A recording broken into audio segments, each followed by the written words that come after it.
Coup de pompe en plein après-midi, ça vous dit quelque chose forcément. Et oui, 80% des Français ressentent de temps à autre de la fatigue sur leur lieu de travail. C'est l'occasion de se pencher sur la fatigue chronique, très différente, une maladie encore méconnue.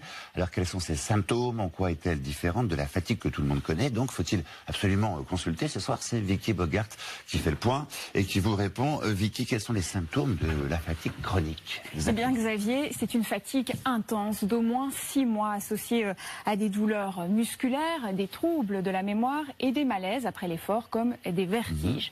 Mais une fatigue de plus d'1 mois sans aucune raison évidente doit déjà conduire à une consultation chez le médecin.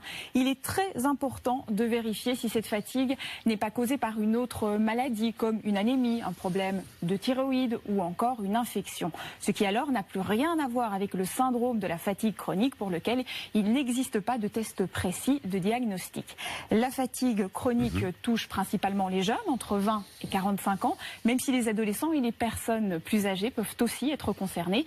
Elle survient 3 fois plus souvent chez les femmes que chez les hommes et en France, 150 000 personnes sont touchées par la fatigue chronique. Alors justement, quelle est la différence entre la fatigue que l'on connaît tous et cette fatigue chronique donc?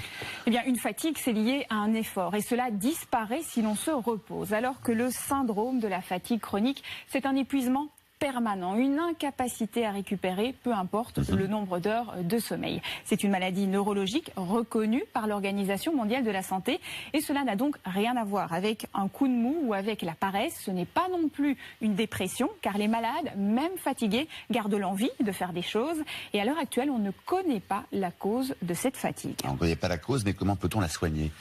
Alors pour l'instant, les traitements proposés ont seulement pour objectif d'améliorer le confort de vie des patients. Des antalgiques pour la douleur, une psychothérapie pour améliorer le bien-être général et la gestion du stress, éventuellement une rééducation très douce à l'effort grâce à des séances de kiné.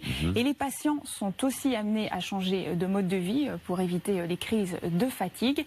Et grâce à cela, eh bien, des progrès sont réalisés.